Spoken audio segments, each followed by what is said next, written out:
Welcome back to Look the Trader, and today we have Paul Andreola here for an interview. So, yeah, could you please introduce yourself to the audience and talk a little bit about your background? Sure, sure. Hi, Lucas. My name's Paul Andreola. I consider myself a private sort of professional investor. I've been doing this now, one way or another, for about 35 years. I used to work in the capital markets. I was a investment advisor and then investment banker for a little while. So I've come to know the capital markets to some degree. But Mm-hmm. right now, what I do is like I said, private investor. I also run a small organization called Smallcap Discoveries. And what we do there is we try to uncover sort of the new and upcoming microcap companies, predominantly in Canada. So I spend a lot of time researching and analyzing companies in Canada. And then I also spend some time as a director on a number of public companies and private Mm-hmm. companies and some charities. And just try to stay as busy as I can while I'm raising my two kids. Mm-hmm. Yeah, so how did you get into this space? Like, what brought you to microcaps?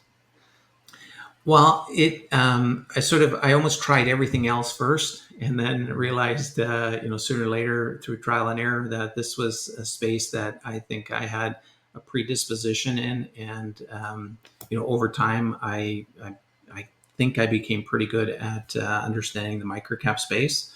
But I did. I tried everything from large caps Mm-hmm. to options and futures trading and every sector you can imagine within the space, but gravitated towards this small and microcap space because I realized, again, through trial and error that I had an edge down Mm-hmm. here if I really wanted to do the work. I think everybody understands that, some of the best investors in the world, like Warren Buffett and Joel Greenblatt, they started in the microcap space, but sooner or later, you get good enough, you can either decide to go and run a fund Mm-hmm. somewhere and you sort of graduate out of the microcap space, or if you're like me, you sort of dedicate yourself there and don't take on the burden of running a fund and things like that, and you can sort of almost play against amateurs because Mm-hmm. the good guys graduate and they move out because they've made too much money, and the others are sort of continuing to make mistakes in the space. And I look at my competition in the microcap space, and I'm happy to face some of the players I face there, and Mm-hmm. I continue to do what I do. So I kind of, like I said, I got to the microcap space almost by accident, but I have now sort of found my edge and try to practice what I can. Mm-hmm. Let's start sort of a bit more broadly. Let's just look at factors that you look in for an investment thesis. Like, do you look in at the interplay of interest rates, macros and micros, or is it just something you just look over a little bit and just say, well, it's a little bit important, but I really factor in more of the micro and the company itself. So I do spend a little bit of time in the macro, but not as much as I think most others do. Or it's important, but not for the reason I think a lot of investors think it's important. So one of the things that we spend a lot of time doing is try to understand capital flows. Like why is Hmm. capital going into one sector? Why is capital going up market or down market? And we can get a better understanding of the reasoning for that based on macro, right? So if the economy is slowing down or if the markets are breaking down, then you tend to see liquidity dry up, and that's not necessarily Hmm. a good thing if you're long a lot of microcaps. And vice versa. If you're starting to see the opposite start to happen, then you can start to see liquidity improves, and you're going to see the microcaps start to do much, much better. So I don't do it necessarily to determine whether I should be buying or selling stocks. I really try to determine what the impact is going to be on the capital flows, and that's Hmm. that's one of the big things that we try to understand is not just the capital flows, but something we call the discovery process. So, Hmm. understanding what's going to happen with interest rates might give us an idea what sectors might do a little bit better. But ultimately, 90% of our time is really trying to understand the dynamics of a specific company rather than, 90% of our time trying to figure out what interest rates are going to do. Hmm. So do you just do like buy and pause, meaning you buy a stock and continuously reevaluate, or are you just like a more sort of traditional buy and hold investor that just holds through thick and thin and just believes in the company, sort of two extremes in this sense? Yeah. No, I wouldn't describe it sort of either way. What we tend to do is when we find a new idea, we if we like it enough, we'll take a starter position. And Hmm. what we do once we have a starter position is we really almost double down on our due diligence, and our goal is to really try to get enough conviction to be able to increase our position and want to hold it long term. I think Hmm. every investment we make, the goal is to try to find something where we want to hold on to it and never sell. But that's not realistic. That Hmm. rarely happens. So what you're constantly doing is a trying to evaluate if the market is fully valuing the stock and the opportunity, where if it isn't, you're wanting to increase your position in the stock, and Hmm. and along the way get to understand it well enough to know that if there's some slight changes in the business, maybe you'll be able to detect it before anybody else does, and either increase or decrease your position. But you're constantly trying to earn that conviction to hold on to it through thick Hmm. and thin. So yes, there'll be times where a company might have a rough quarter or two, and you want to Hmm. hold on to it because you understand it well enough to know the long term prospects are really strong. So it's important you do enough due diligence to get to that position. But more times than not, one of the sort of the processes we use will help us determine whether we want to own this stock over Hmm. something else. Right? Investing is a function of opportunity cost. So part of our decision isn't just based on what we think is going to happen to that one company, but also what we think is going to happen to some other potential opportunities Hmm. that we have to invest in as well. So Hmm. there's a lot of factors that go into deciding whether we hold something longer term. But the goal is every one we want to look at, we hope we find something that we want to hold long term. Hmm. So would you say that in the microcap space, because it's so volatile, that timing, at least like you don't have to well time every bottom and every high, but just about, let's say, just near whatever it might be, do you think it is important in that space to just sort of at least try a little bit to time and see, well, as you say, okay, this is now overvalued, let's just step outside a little bit just for to be sort of secure, because in the microcap space, things can just change pretty radically, right? Yeah.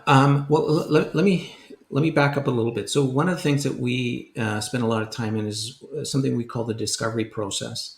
So one of the benefits of microcaps is they tend to be very undiscovered or not well known by the masses of investors. So we actually think there's more importance should be placed on that discovery process, and in some cases even the fundamentals of the company. Hmm. And so, if you were to look at two identical companies that fundamentally are operating similarly, and one company everybody knows very well, and one company very few people know, the Hmm. company that very few people know is likely the better investment opportunity than the one that everybody knows, because the one that everybody knows is probably closer to fair value than the one that nobody understands. So what we're Hmm. constantly trying to do is find that opportunity where it's not properly discovered. When you find a company like that is fundamentally doing the right things, growing well and is fairly priced, you tend to have a long runway of opportunity with that stock. Hmm. So it not only if it's mispriced to the downside, it gives you that extra sort of margin of safety, but it gives you a longer runway because you've got more upside potential, especially as it gets more discovered and Hmm. more well known. So for us, that's what we're constantly evaluating is we have a basket of companies that we know, but we recognize the rest of the market doesn't know. So we're trying to find that basket and constantly sort of groom that basket to make sure we've got the best opportunities of all those. When we have a company that's gone from obscurity to being well known and talked about on TV or talked about in social circles and things like that, that's when we start to think, okay, is it fairly valued now? Is it Hmm. fully discovered? Is it time for us to sort of leave that and go into something else? And it's not a function. It can be sometimes it could take 5 years for that to happen. Sometimes it happens in a very short period of time. But that's really what we're trying to evaluate along with Hmm. the fundamentals of the business. Hmm. And could you perhaps detail your approach on finding some of these more obscure microcaps? Is it just like a market screener, or perhaps being well connected in the industry, or is it sort of all sort of possible different factors coming into play? So, I mean, a little bit of everything, but the majority of what we do is so we actually literally go through every single CDR filing in Canada. So, every Hmm. publicly listed company in Canada, we will look at their financials, either once a quarter, or at least once or twice a year we do a full look at every company, but every company files on a regular basis, so we're looking at those filings daily. So today, Hmm. later in the day, I will go through whatever filings, quarterly and annual filings, are posted today, and we go through these things, and we're looking for certain criteria to be met for us to get excited about them. But the process is one of, again, it goes back to opportunity cost. What we're trying to find is maybe 20 or 30 of the best companies Hmm. that fit our criteria, and then try to dive into those 20 or 30 and find which ones give us the best opportunity. So Hmm. it's sometimes somebody will come to us and say, hey, have you looked at this company? And usually we'll been able to say, yes, we've looked at it, but maybe they come to us with more information that we didn't have by simply Hmm. looking at the financial statements. So it's a combination of those things. But the majority of the ideas we find ourselves. We don't use any software screening, because that every now and then you'll miss a few, and those are the ones you want. But we're very diligent in trying to go through every single opportunity that's out Hmm. there, so that we can measure them against everything else. Hmm.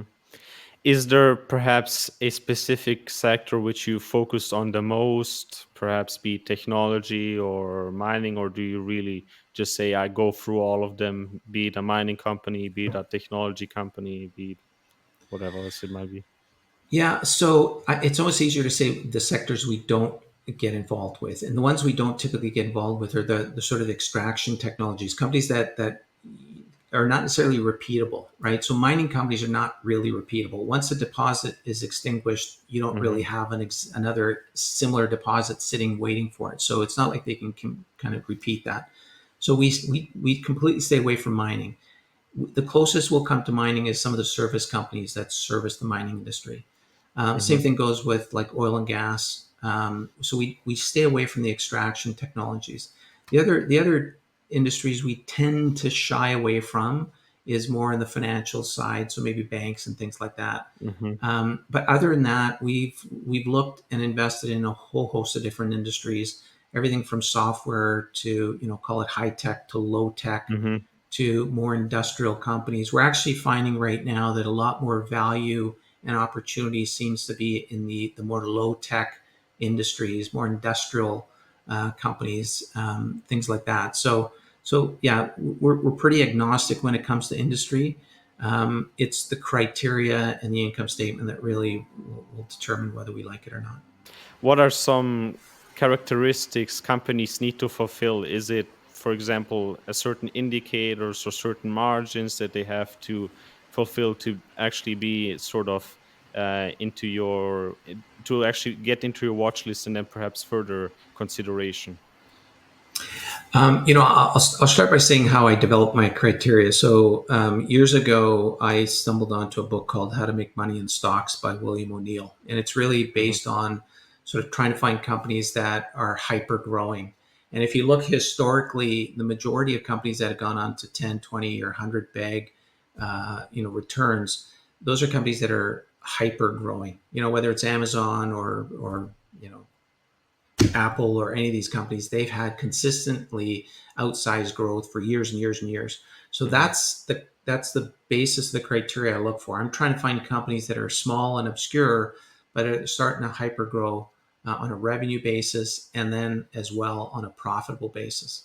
So, like the standard kind of criteria or hurdle that we're looking for is we want to see a company growing by at least 25% a year on a per share basis and is Hmm. profitable. Like if I just looked at those two criteria, I've pretty well checked off 90% of what I'm looking for in a company.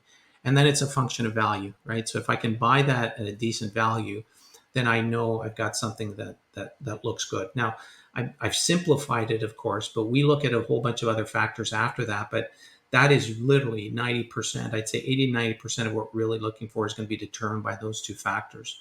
The balance sheet Hmm. is less important to us than the income statement.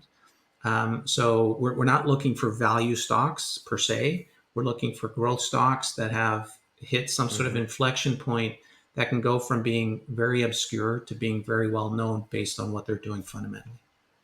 Hmm. And now into something that is a bit more harder to quantify, and that is looking at the management, right? So what are Mhm. you looking for? What sort of qualities, and ultimately how are you able to trust the management in this case to deliver on the promises? Okay, so this is probably the toughest question to answer. Hmm. It's like you can't trust management, and not because there's anything wrong with the people, but like the nature of microcaps is they're typically it's somebody running a business that and a technology that may have never existed before. So they don't necessarily know what the outcome is going to be. What you're looking for in a management team is consistency. You want to see Hmm. some sign of ethics and honesty because that is that's a lot of times that's going to affect how shareholders are taken care of, right? You want to see a company management team that are concerned with the benefit of all shareholders, not just themselves. So, what we typically do when we start to interview a management team is we do a lot of interviews similar to what you're doing, where we interview a Hmm. management team, and then we only do it if we're interested in the company to some degree, but we tend to come back in about 6 months and then re-interview them and see what they've delivered on their promises or their Hmm. expectations. So we're looking for consistency. We're looking for people, obviously, that want to work hard to have some success. A lot of times we've talked to management teams that have been successful in another industry, and then they start in something brand new, and they're not successful. And it's not necessarily Hmm. because they weren't trying hard. It's just that's the nature of the business. So you can't. My experience is you can't necessarily solely depend on the past experience or past success of a management team. Hmm. You have to understand that especially if it's a new technology or new industry, there's going to be severe bumps and bruises along the way, and you've got to be prepared to sort of adopt a margin of safety when you're taking this on. So we Hmm. spend much less time worrying about management per se. We watch what they do. We believe that if you look at the fundamentals of the business, that will tell you a lot about the existing management team. But at the end of the day, you're still at risk that that management team may face something they've never faced before and just don't know how they're going to, Hmm. deal with it. Hmm. And because you sort of started talking about margin of safety, is this sort of like your, let's say, informational edge that you have over certain investors out there in the microcap space, or is it perhaps the, let's say, the increase in value of a stock, or how would you say do you define margin of safety? Well, at price, right? So we go Hmm. in and try to really understand what we think the value of a business is or what it could be in a short period of time. And then we want to make sure we're buying it for significantly less than that. So a lot of times, we're finding like most microcaps will not look perfect, right? There will be Hmm. something wrong with them. And you want to identify what that thing is and then try to determine whether it can be fixed or not or improved. A lot of times, what that may be is something that the management team just doesn't have the expertise in fixing, but it can be brought in somehow. Hmm. So we're looking to try to determine that sort of that slightly ugly duckling. We want to see what the value is as is, and what the value could be based on some improvements, and then you want to buy it at a materially lower price than both those things. Hmm. So it's very common that you can go and find these slightly ugly microcaps and literally help them fix some of these problems. And all of a Hmm. sudden, knowing that it's fixable, that's your margin of safety, right? Knowing that you can Hmm. come in and either, maybe help with exposure for the business or bring somebody to the board that might have certain expertise that they're lacking. Those are things that if we know we can bring that to the table, that's an additional margin of safety to the business. And we've Hmm. been successful in being able to do that from time to time. Hmm. Because you have been in the space for such a long period of time, right? 35 years in this case. What have been your biggest wins or perhaps challenges in investing? Is there anything that we could learn as the listener in regards to your past mistakes, perhaps? I don't think we have enough time to go through all my mistakes, but um, this, I think, like the challenge is to understand really developing a process to operate in the space that you're operating in. So really understand what's going on in the market. And it took me a long time to really understand the dynamics of the microcap, especially the Canadian microcap Mm-hmm. market. I think people have to go out and learn where they're playing, right? Get to know the sort of the field of play here, and spend time, learning who you're competing against.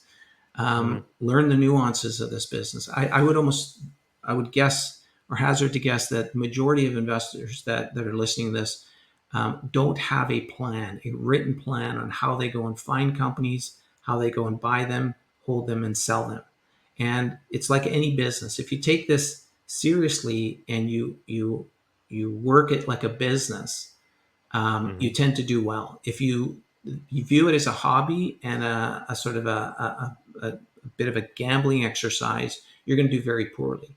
So the one thing I would suggest everybody do is really get to know yourself, develop a plan on how you're going to run a business of investing in the market, and then execute on that and refine it over time. I mean, mistakes are not a function of buying the wrong stock. It's really a function of not executing on your process properly. I Mm-hmm. constantly buy stocks that go down. That's not a mistake, right? That's going to happen. What you want to do is define and refine a strategy of how you're going to find that next stock and then benefit when you find that winner. So Mm-hmm. yeah, it's I can go on and on about how to go and find a stock, but if it's not something that fits your personality, you're going to have a challenge executing my plan. So you better Mm-hmm. go and make your own plan. Mm-hmm. So this is perhaps the first step to sort of find your own edge within the microcap space to sort of achieve better returns, or perhaps actually have sort of a stable return within the microcap space. Absolutely. You're going to, if you put in the work, you will get the results, right? So again, I see too many people that just they take a tip from somebody else. They don't research it enough. They don't get to understand it. Mm-hmm. Um, I can give you a tip, and you're going to get a different return than I'm going to get based on your psychology and how convinced you are that it's a good opportunity. If I tell you to buy a stock and the next day it's down by 50%, you're going to react differently than I would, right? Mm-hmm. So these are all things you have to learn. And I mean, there's hundreds and hundreds of books out there. There's hundreds and hundreds of people like me out there that you can have conversations with to sort of learn from. And the key is Mm-hmm. to learn as much as you can, get out there and battle it out with, the other investors that are out there, but learn as much as you can from Mm-hmm. that and really, really sort of understand your own psychology so you can better react to the different things that happen in the markets. Mm-hmm. Mm-hmm.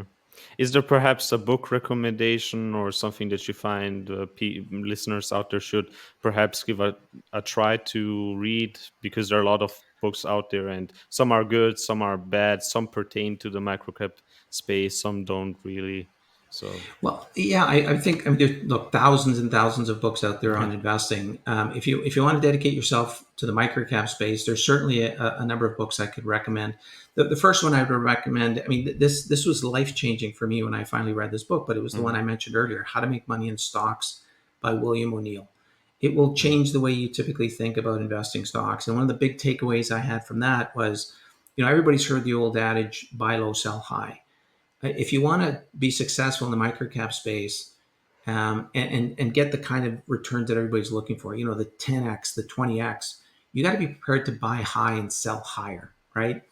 mhm, Um, so you need to go and find a framework and methodology that allows you to mentally do that, right? It sounds so much easier to just buy low and sell high, but you tend to almost never find those multi baggers when you're doing that. mhm, But look for companies that are hitting 52-week highs. Look for companies that have momentum, that have strong fundamentals, and your odds of getting a multi-bagger are significantly better. So that book makes a lot of sense. The other book that I highly recommend to investors is a book called What Works on Wall Street. It's by a guy mhm, named James O'Shaughnessy.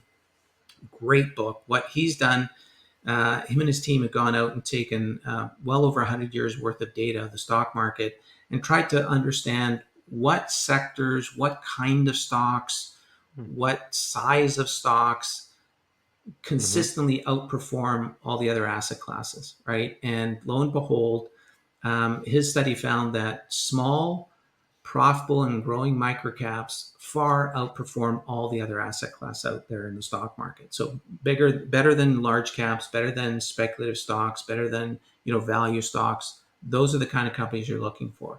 And one thing I would add to it too, and my friend Ian Castle has said this really well in a presentation I listened to. Mm-hmm. You can really simplify this business. What you want to identify is companies that are growing, they're profitable, and don't dilute you down as a shareholder, right? If you can find those criteria in almost any company and hold it, a meaningful amount of time, you're going to do extremely well. So that's the key to it. So anyway, What Works on Wall Street was the book that really, after reading that, it gave me even more conviction that I wanted to operate in the sector of the market that I was operating in. Mm-hmm. And as we're sort of at the end of our interview, do you have perhaps something that you want to highlight or any last remarks in regards to the microcap space? Well, like I said earlier, it's if you want to dedicate time and effort to it, it's a phenomenal opportunity to see financial success. What you're not going to get from the industry is because there's so few people in the industry that benefit by sort of the microcap space, especially the kind of microcaps that we look at. Mm-hmm. Nobody's out there to really incentivize you or to guide you to go and do well in the space or in the part of the space that you're going to do well in. Yes, there's a lot of promotion that goes on. Yes, there's a lot of companies that are out there, needing to raise money and finance these microcaps. But those are the companies you actually want to stay away from, right? Those Mm-hmm. small companies that are profitable and growing, that don't need capital, that don't need people's attention, they tend to sort of toil in obscurity. Those are the opportunities, right? Those are the best opportunities, but they're not going to Mm-hmm. come to you. You have to go to them. So you have to put in the effort. You've got to find a methodology to go and find those companies. You can join a newsletter like us, and we can sort of help spoon feed you a little bit. But ultimately, to really be sort of ultra successful, you have to be even further a step ahead and be Mm-hmm. the person that's sort of competing with me to go and find those opportunities. That's where you're going to make your big wins. And look, all you need is for a nano cap to turn into a micro cap, and you may have 10x your money, right? We're Mm-hmm. not necessarily trying to find the next Amazon. We're trying to find the next company that's gone from 20 cents to $2. And those companies happen all the time, right? But you're Mm-hmm. never going to hear about them in the mainstream news media. Mm-hmm. So put in the effort. That's what I would say. Just put in the effort Yeah. and look to people like me and others that are willing to help out and reach out and ask Mhm. questions like you have today. Yeah. Thanks for your time, Paul. It was really great listening to you and giving all this really important advice out there for the microcap space that is just so rare to hear within a lot of communities. So it was really great. Thanks for your time, Paul. Well, I appreciate it. Thanks, Lucas. Pleasure, and welcome to do it again one day.